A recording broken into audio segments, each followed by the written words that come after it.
नमस्कार दोस्तों, आपका स्वागत है सक्सेस लैब में, जहां हम मुश्किल टॉपिक्स को आसान भाषा में समझते हैं। क्या आप जानते हैं कि अगर आपके साथ कोई अन्याय होता है, तो आप सीधे सुप्रीम कोर्ट जा सकते हैं और सरकार भी आपके कुछ अधिकार नहीं छीन सकती। ये ताकत आपको मिलती है भारतीय संविधान के मौलिक अधिकारों से। इस वीडियो में हम समझेंगे आर्टिकल 12 से लेकर आर्टिकल 32 तक पूरे फंडामेंटल राइट्स आसान भाषा में, एग्जाम्पल्स और अमेंडमेंट्स के साथ। मौलिक अधिकार यानी फंडामेंटल राइट्स, ये वो बेसिक राइट्स हैं जो हर नागरिक को एक सम्मानजनक जीवन जीने के लिए दिए गए हैं। इनकी सबसे खास बात यह है कि ये डायरेक्टली एनफोर्सेबल हैं, यानी आप इनके लिए कोर्ट जा सकते हैं। सबसे पहले बात करते हैं आर्टिकल 12 की। आर्टिकल 12 स्टेट को डिफाइन करता है। इसमें central government, state government, parliament और लोकल अथॉरिटीज शामिल हैं। मतलब अगर इनमें से कोई भी संस्था आपके अधिकारों का उल्लंघन करती है, तो आप उनके खिलाफ कानूनी कार्रवाई कर सकते हैं। अब आते हैं आर्टिकल 13 पर। आर्टिकल 13 कहता है कि अगर कोई भी कानून फंडामेंटल राइट्स के खिलाफ जाता है, तो वो इनवैलिड यानी अमान्य माना जाएगा।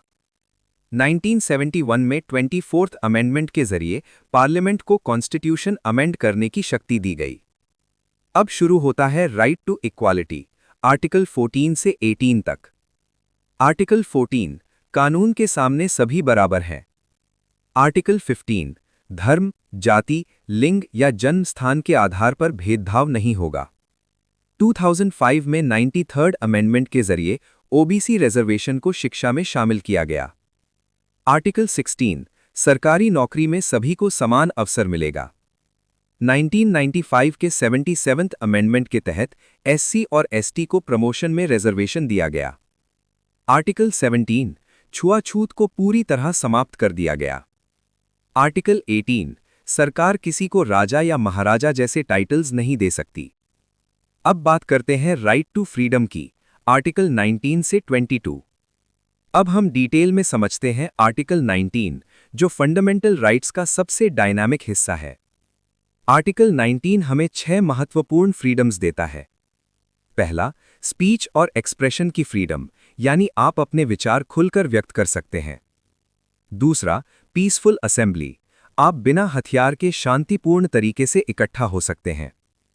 तीसरा, एसोसिएशन, आप किसी भी संगठन या यूनियन को बना सकते हैं। चौथा, मूवमेंट, आप पूरे भारत में कहीं भी आ जा सकते हैं। पांचवा, रेजिडेंस, आप भारत के किसी भी हिस्से में रह सकते हैं। और छठा, प्रोफेशन, आप अपनी पसंद का कोई भी काम या व्यवसाय चुन सकते हैं। लेकिन ध्यान रखें, ये फ्रीडम्स एब्सोल्यूट नहीं है। इन पर रीजनेबल रिस्ट्रिक्शंस लगाए जा सकते हैं, जैसे देश की सुरक्षा, पब्लिक ऑर्डर, मोरालिटी और सॉवरेनिटी के हित में। उदाहरण के लिए, आप अपनी फ्रीडम ऑफ स्पीच का इस्तेमाल करके हिंसा या नफरत नहीं फैला सकते। 1978 के 44th अमेंडमेंट में इन अधिकारों से जुड़े कुछ महत्वपूर्ण पहलुओं को और स्पष्ट किया गया। आर्टिकल 20, एक ही अपराध के लिए किसी व्यक्ति को 2 बार सजा नहीं दी जा सकती। आर्टिकल 21, हर व्यक्ति को जीवन और व्यक्तिगत स्वतंत्रता का अधिकार है। सुप्रीम कोर्ट ने इसमें राइट टू प्राइवेसी को भी शामिल किया है। आर्टिकल 21A, 6 से 14 वर्ष के बच्चों के लिए फ्री और कंपलसरी एजुकेशन का अधिकार। ये 2002 के 86th अमेंडमेंट से जोड़ा गया। आर्टिकल 22, गिरफ्तारी के समय व्यक्ति को कुछ विशेष कानूनी अधिकार दिए जाते हैं। अब आते हैं राइट अगेंस्ट एक्सप्लॉयटेशन पर, आर्टिकल 23 और 24। आर्टिकल 23, मानव तस्करी और जबरन मजदूरी को इल्लीगल घोषित करता है।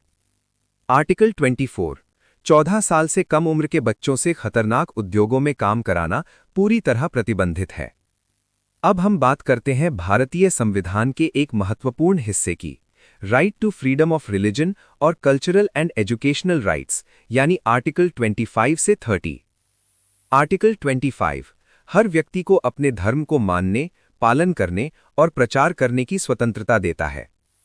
लेकिन ये अधिकार पब्लिक ऑर्डर, मोरालिटी और हेल्थ के अधीन होता है। आर्टिकल 26, धार्मिक संस्थाओं को अपने धार्मिक मामलों को स्वयं मैनेज करने का अधिकार देता है। आर्टिकल 27, किसी भी नागरिक को ऐसे टैक्स देने के लिए बाध्य नहीं किया जा सकता जो किसी विशेष धर्म को बढ़ावा देने के लिए उपयोग हो। आर्टिकल 28 सरकारी शैक्षणिक संस्थानों में धार्मिक शिक्षा नहीं दी जा सकती और किसी को इसमें भाग लेने के लिए मजबूर नहीं किया जा सकता। आर्टिकल 29 नागरिकों को अपनी भाषा, लिपि और संस्कृति को सुरक्षित रखने का अधिकार देता है। आर्टिकल 30 अल्पसंख्यकों को अपने शैक्षणिक संस्थान स्थापित करने और उनका संचालन करने का अधिकार देता है। अब सबसे महत्वपूर्ण आर्टिकल 32 अगर आपके फंडामेंटल राइट्स का उल्लंघन होता है तो आप सीधे सुप्रीम कोर्ट जा सकते हैं। संविधान निर्माता डॉक्टर B.R. अंबेडकर ने इसे संविधान का हार्ट एंड सोल कहा था। आर्टिकल 32 के तहत सुप्रीम कोर्ट 5 प्रकार के रिट्स जारी कर सकता है: हेबियस कॉर्पस, मैंडमस, प्रोहिबिशन, सर्शियोरारी और क्वो वारंटो। तो दोस्तों, फंडामेंटल राइट्स सिर्फ अधिकार नहीं है बल्कि एक सुरक्षित, स्वतंत्र और सम्मानजनक जीवन की गारंटी है। इन्हीं अधिकारों की वजह से भारत एक मजबूत लोकतंत्र बना हुआ है। अगर आपको ये वीडियो हेल्पफुल लगा हो तो इसे लाइक करें, शेयर करें और चैनल को सब्सक्राइब जरूर करें।